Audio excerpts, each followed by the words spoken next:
Clamon TV presents.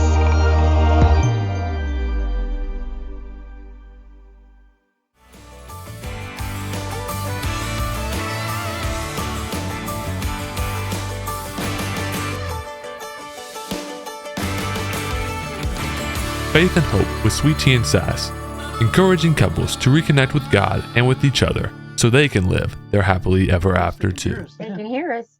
We still can't hear them either. No, but I'm anyway, feeling extra sassy today. Sorry, y'all.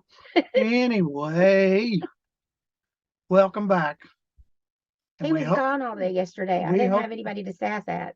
we hope that y'all are enjoying these episodes and our backstory and getting to know us a little bit better and who we are and where we came from and that kind of stuff. And this week's topic is called Humble Beginnings. Actually, before we move into that, we would love to get to know y'all. If you would drop us a comment in the comment section or look us up on Facebook or on LinkedIn or on Instagram at Elizabeth Clamon or at Arnold Clamon. He's only on Facebook and LinkedIn. Are you still on LinkedIn? No, Just on just Facebook. Facebook. He's just on Facebook. I'm on all of them. So you can look me up or look him up on Facebook or look us up in Married by Design on Facebook as our Facebook group. And we would love to talk to you, hear how you like the podcast and, you know, that you've been listening. We would love some feedback. That would be amazing. Positive feedback would be great. That would be awesome. but we take critical feedback too. Yeah, Because you but got to learn. done in love, please. Exactly. Okay. Where was I? Humble Beginnings. Humble beginnings. Now, as we stated last week, we are going to start bringing Bible verses into our topics and our discussions. And this week's Bible verse is out of Philippians 2, verse 3. Do nothing out of selfish ambition or vain conceit. Rather, in humility, value others above yourselves. That is a tough Bible verse to live by, Yes. especially in this day and age. Putting others above yourself and thinking of everybody else above yourself. That's hard. That is very hard. And that's where we see a lot of marriages struggle because you have to put your spouse above yourself. You have to Yes. humble yourself and put your spouse above yourself and make them the priority. And that's really hard to do sometimes, especially when you're not really happy with what they're doing or how they're acting. Putting them and their needs and wants and desires above yours is really difficult. Yes, it's very difficult. But back to topic here, humble beginnings, as I stated. And back to the story. Yes, So we got married. we got married and we moved into a very, very. small trailer. As a matter of fact, we live in an RV now by choice because we travel and speak and do workshops and seminars. And we have a book coming out later this year. I have several books that I've already published, and we do book signings and those kind of things. And so we travel a lot. So we decided when he retired to live in an RV. So, you know, we have our screen here, so you can't see our kitchen behind us. But we lived in a mobile home that was smaller than the RV we live in now. Yes, the mobile home that we rented for 6 months, I guess, right after we got married, Yeah, 6 months. was 8 feet wide and about 30 feet long. And it was 2-bedroom, 1 bath, kitchen in the bedrooms on each end, kitchen in the middle, bathroom in the middle, and a living room somewhere in between. Yes, and borrowed furniture. Yes, borrowed furniture. An old TV that was black and white, and the screen used to roll, and you'd have to stomp the floor to make the screen stop. Like, you talk about humble. Yes. Man, we were humble. We had just your old Chevy truck. Yep. That was already how old at that point? It was already 18, 19 years old. So. Yep. We had the one truck. So if I needed the truck to go anywhere, I had to take him to work and drop him off in the morning and then take the truck and go do what I needed to do and then pick him up in the evening. So it was Fortunately, humble. I wasn't working very far away. No, it wasn't far away. It was pretty close, but it was, The day we got married, we had We had set out steaks and baked potatoes for dinner that night. Yep, we weren't realized going to go on a honeymoon later. We could save up our money and go. Yep, and realized that we didn't have any way to cook the steaks. Yep. So I had to go back to my mom and dad's house, borrow their grill, which mom and dad gave us eventually. And I think they were in the midst of moving, and so they just didn't even get it back. They just let us have it.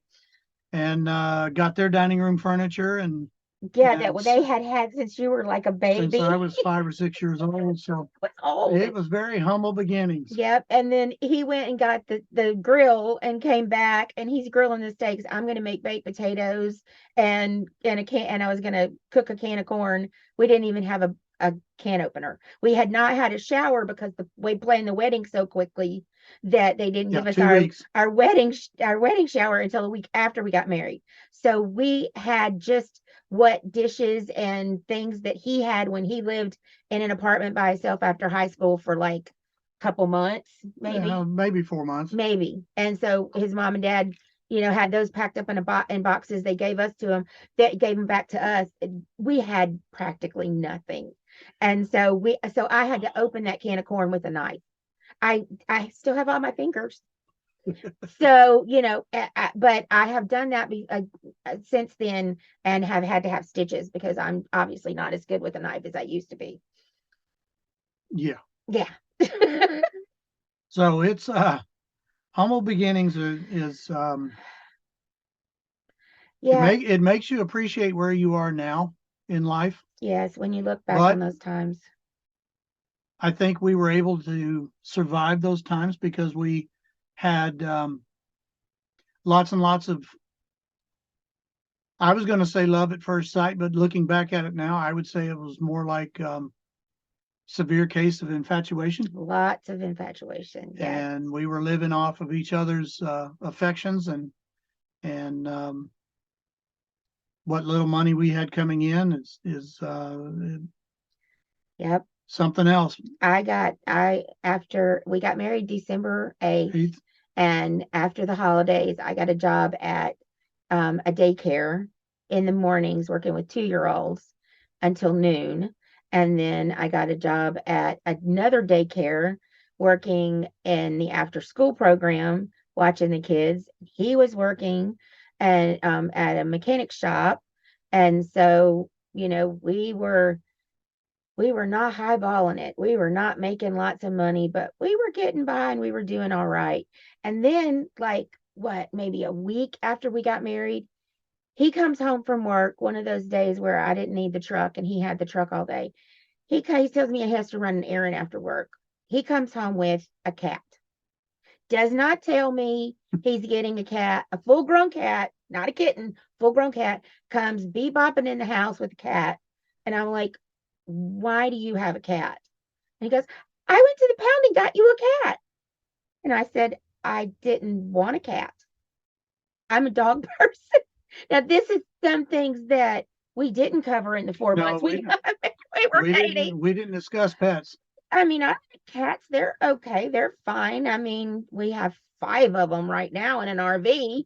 Well, I say he has 5 of them. On the back of my first book, it says she lives in North Carolina with her husband and his 6 cats. Now we have 5 because one of them passed away from old age. But he's the cat person. He really went and got the cat for him, but he thought it would sound better. I don't know. Is that what you thought? No. No. Why did you get the cat for me? I just thought you wanted a cat. You didn't think you needed to ask me first? No. I was just trying to surprise you. Oh, yeah, it was a surprise, all right. And then I'm like, okay, I guess we have a cat, but guess what? You're taking care of it. I don't do cat boxes and that kind of stuff. No. Well, believe it or not, that cat lived with us for what, 16 years? 16, 17 years. That cat, we did not lose that cat until Florida. And that was, gosh, I mean, we had all 3 kids and I mean, we had that cat for a long time. We joked for a while that as long as we had that cat, we were good. Yeah. But if we ever lost that cat, we were in trouble with our marriage because she just kept sticking around through kids, through everything. But She moved with us 5 She times. And did. Oh, bless her heart. She just kept on sticking around until she just couldn't stick around anymore. But man, she was a good cat. But yeah, and we didn't know what to name her. Do you remember how we named her? Do you remember how she got her name? no, I don't remember how we named her. Yeah, your sister came over to that little tiny trailer, your oldest sister, Yeah.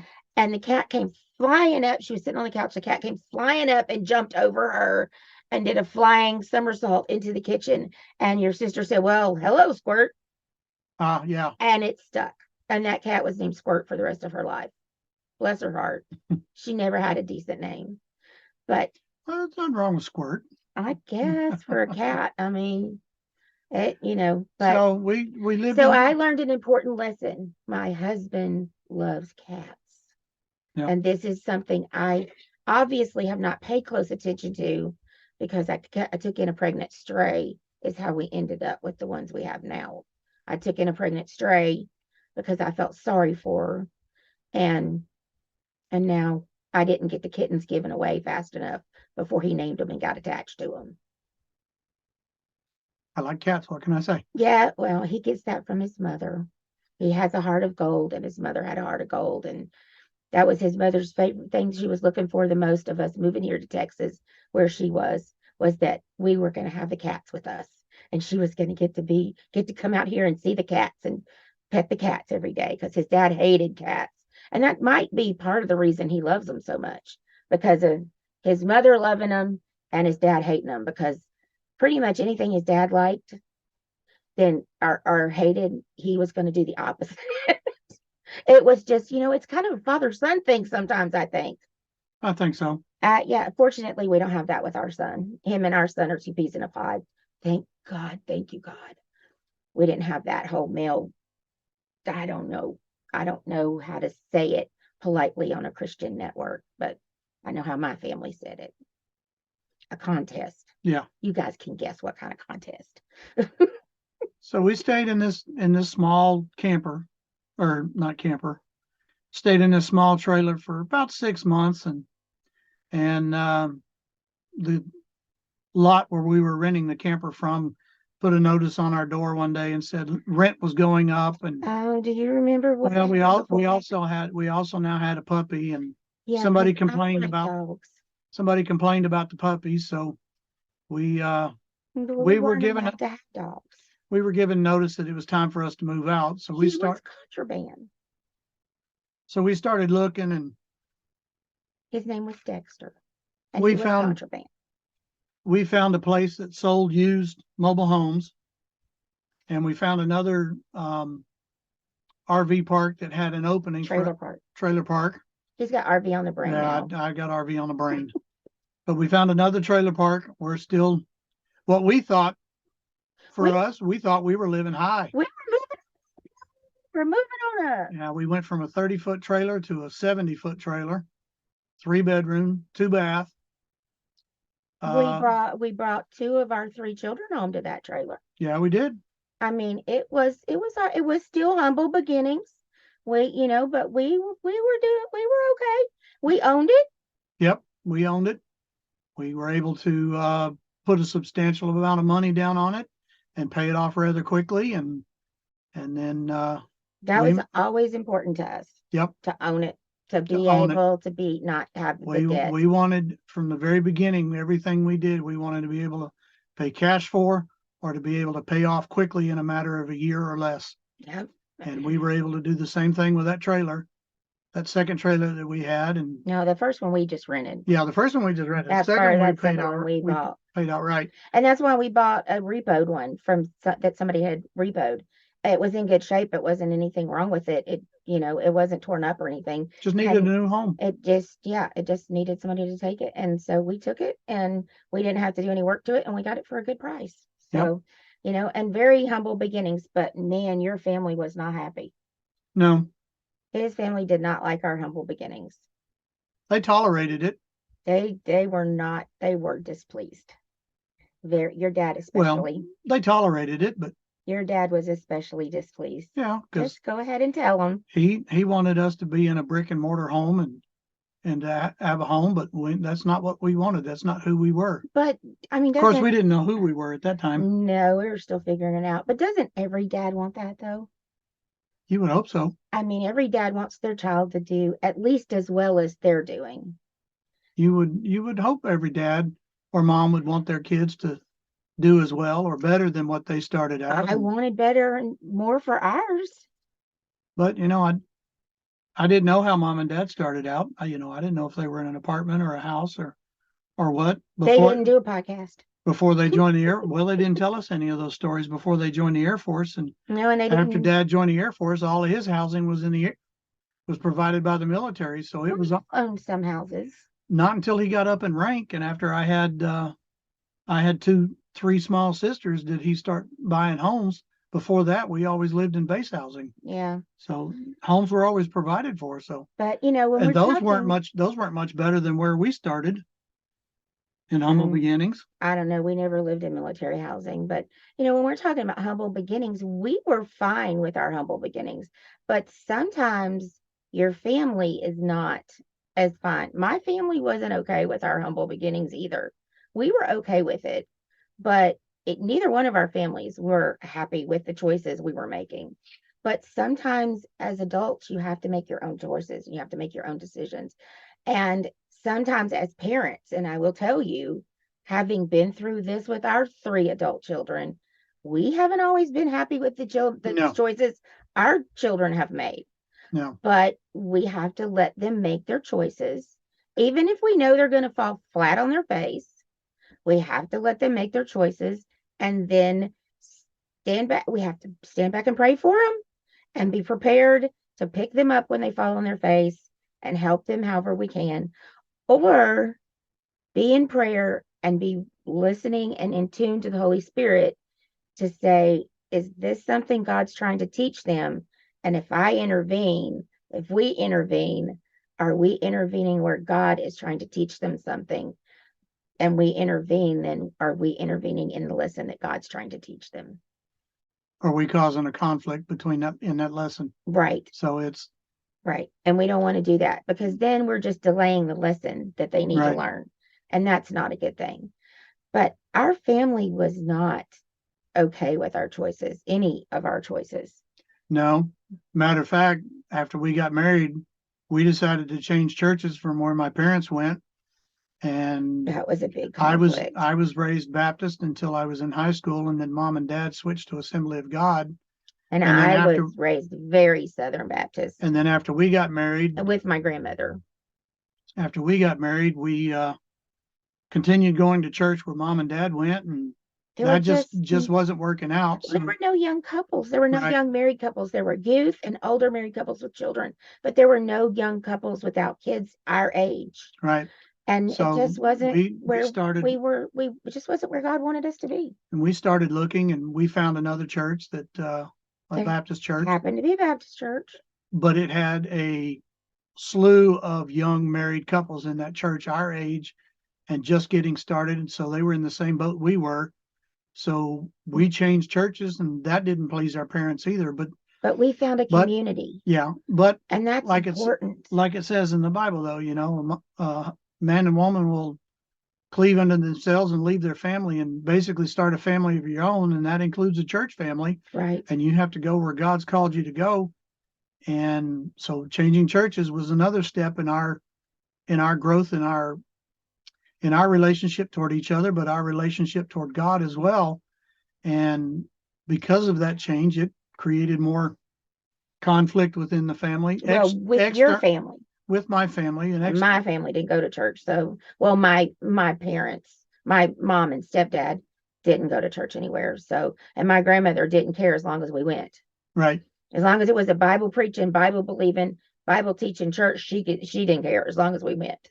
Exactly. But his parents and his sister especially were not happy that we went to another church. And I know several times, and this is something I never really understood, is that when his parents were displeased with something that we were doing, like they didn't like us staying in my hometown and what he considered his hometown because he'd been there the longest, or with us going to church there, or with the job that he was working at, they would come over and be there before he got off work, and they would always ask me, well, why do you have to live here?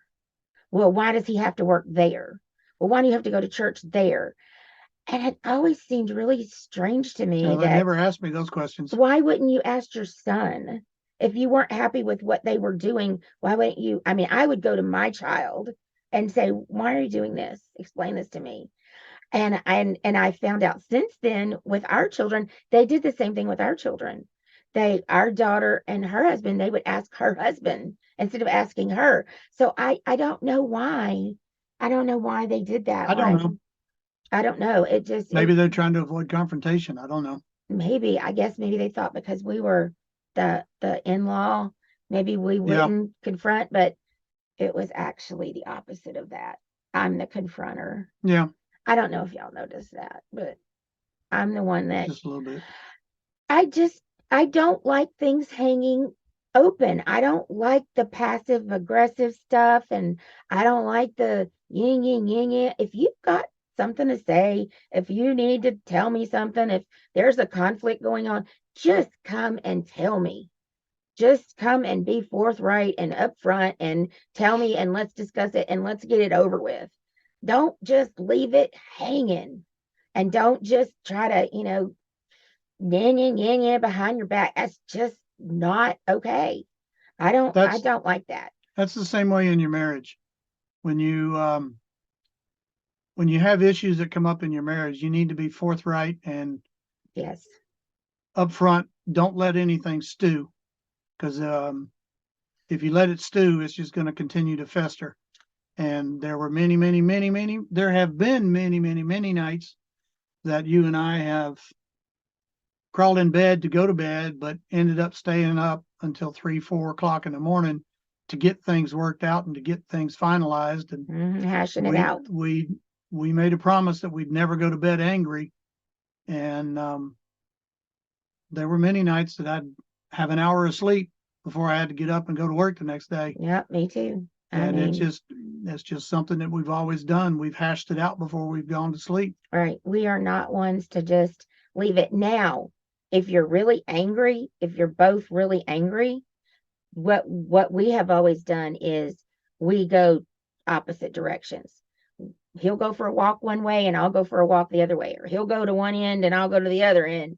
Even in this RV, Yep. One of us will go to the bedroom and one of us will stay in the living room. We separate because we don't want to speak to each other out of that anger and say something that we didn't intend to say, we didn't want to say. Sometimes you have to give yourself a cooling off period. Yes.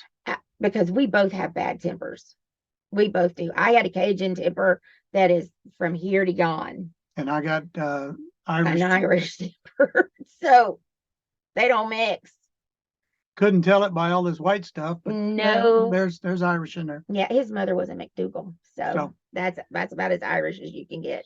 So you don't act out of that anger. You give that anger a cooling period, and then you come back when you're cooled off and she's cooled off, and you can work it out and talk it out.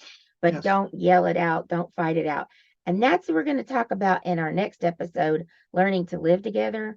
Before we learn to separate and cool it off, some things that we did that we don't want you to do, some traps we fell into that before we learned to separate and let it cool off. So, there were quite a few landmines that we want to try and save you from. Yeah, we want you to keep your legs, like I've been saying. Want you to keep both your legs. Don't step on those landmines. So from Sweet Tea and Sass, this is our episode this week, and we love y'all. And we'll see you later. Bye, y'all. Bye, y'all.